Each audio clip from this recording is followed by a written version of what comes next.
Corona महामारी को नहीं समग्र मानव समाज वर्तमान एक घड़ीसंधि मुहूर्त दे गति करुछि। एही दुस्समय दैनंदिन रोजगार उपरे निर्भरशील थिबा लोकमानकु सहायतार हाथ बढ़ाइबार एक मानविक प्रयास करिसेंति बालेश्वर पूर्वतन सांसद रवींद्र कुमार जेना। गुरुवार सकाळे ओटी रोड स्थित निजस्व कार्यालय रे श्री जेना बालेश्वर सहर में सेलून करी निजर परिवार प्रतिपोषण करुथिबा 100 जन बारिक बालेश्वर बस स्टाण्ड उपरे निर्भर करुथिबा 30 जन हक सहर एवं चांदीपुर अंचल 100 जन ऑटो चालक एवं 23 जन ट्रेकर चालक सेमानकर निजर संघ माध्यम अत्यावश्यक खाद्य सामग्री बंटन करथिले। लॉकडाउन पर जो स्थिति सृष्टि होती निश्चित भाव में बहु लोग विभिन्न प्रकार असुविधार सम्मुखीन होती। आम विगत दिन मानक प्रचेषा कर लोकों पाखे ये विपद समय छिड़ावाई आज जो भाई मान पाखे आम साहय हाथ बढ़ेचु से बालेश्वर पखापाखि 100 जन ऑटो चालक अच्छा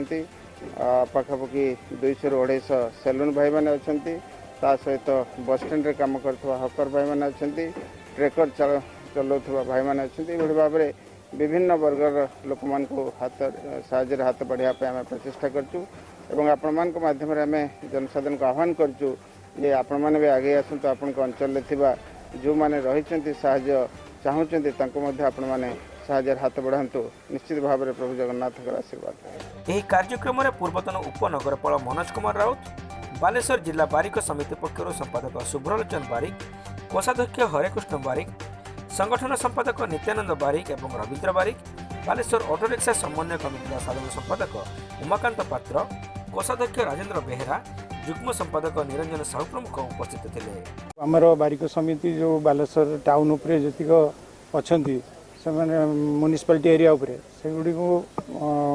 आमर रवींद्र जेना जो थिले आगु एमपी थिले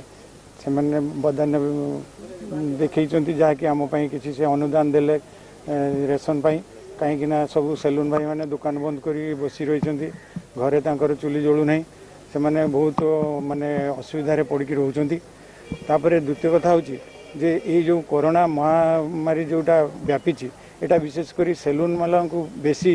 माने असुविधा पकई दी कहीं ना सेलून रू ये जिनसटा आसते बाहर शुणागला सेटा गोटे बहुत बड़ कोकुआ भय होगला जहाँद्वारा कि कई ग्राहक भी आसवा इच्छा कले कि एमाने भी कहारी पाखु जीवाई भी इच्छा करें। मोर कहबार हूँ जे ये बदान्य व्यक्ति जदि किसी करके साहाय्य करते ताले आमर